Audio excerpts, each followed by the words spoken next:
तात्या काय सांगाल, आज आपली शिवसेना आणि मनसेची ऐतिहासिक युती झालेली आहे, त्याबद्दल काय सांगाल? ज्याप्रमाणे संपूर्ण महाराष्ट्राला आनंद झाला त्याप्रमाणे आम्हाला सुद्धा सर्वांना आनंद झाला.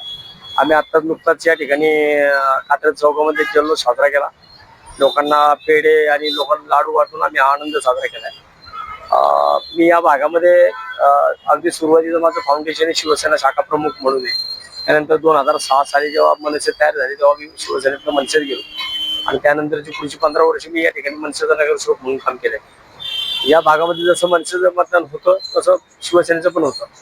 त्यामुळे आता मला शिवसेना आणि मनसे दोन्ही मतांचा फायदा या भागामध्ये, या दक्षिण पुण्यामध्ये होणार आहे. पण त्यासाठी आम्ही जल्लोष साजरा केला. पुणे शहराचा विचार करता मनसे म्हणजे ज्या सहकाऱ्यांसोबत पूर्वी तुमचा जो काही वाद झाला असेल त्यातून तुम्ही मनसेतून बाहेर पडून आता शिवसेनेमध्ये आहात, तर आता त्या सहकाऱ्यांशी तुम्हाला जुळवून घेताना नाही असं काय होणार नाही. राजकारणामध्ये कुणी कुणाचा दोस्त कुणी कुणाचा दुश्मन नसतो आणि आमचे एकमेकांबरोबर मतभेद होते, मनभेद नव्हते.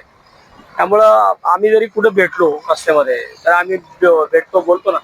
बाबू वागेश्वर असेल, किशोर शिंदे असतील, हेमंत संबूस असेल, बाळा शेळके असतील, या लोकांसंग सगळ्यांसंग मी तो बोलतो. त्यामुळं असं काय कुठलं आमच्यामध्ये दुरावा दुश्मनी अशी काही विषय नाहीये. त्यामुळे बसायला आणि बोलायला काही अवघड नाही. म्हणजे आता पुढचा महापौर शिवसेना किंवा मनसेचा असेल पुण्यामध्ये, तर 100% ज्या पद्धतीने आता पुण्यामध्ये आणि मुंबईमध्ये वातावरण झाले तर त्याच्यामध्ये एका बाजूला भारतीय जनता पार्टीच्या विरोधामध्ये प्रचंड मोठ्या प्रमाणात नाराजी आहे.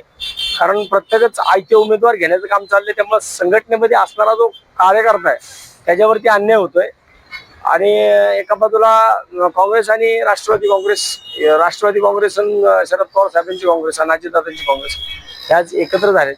तरी सुद्धा त्यामध्ये सुद्धा दुरावा होण्याचं काम कुठेतरी झालंय. परंतु आमच्याकडे उद्धव साहेब ठाकरे आणि राजसाहेब ठाकरे दोघे एकत्र आल्यानंतर फार मोठ्या प्रमाणात आम्हा सर्व शिवसैनिकांना आणि सैनिकांना आनंद झाला. आता भारतीय जनता पक्ष ज्याप्रमाणे सांगतो की आम्ही 120+ जागा जिंकू, बघू ना आता वडा मैदान जवळ काय व्हायचं ते कळेल.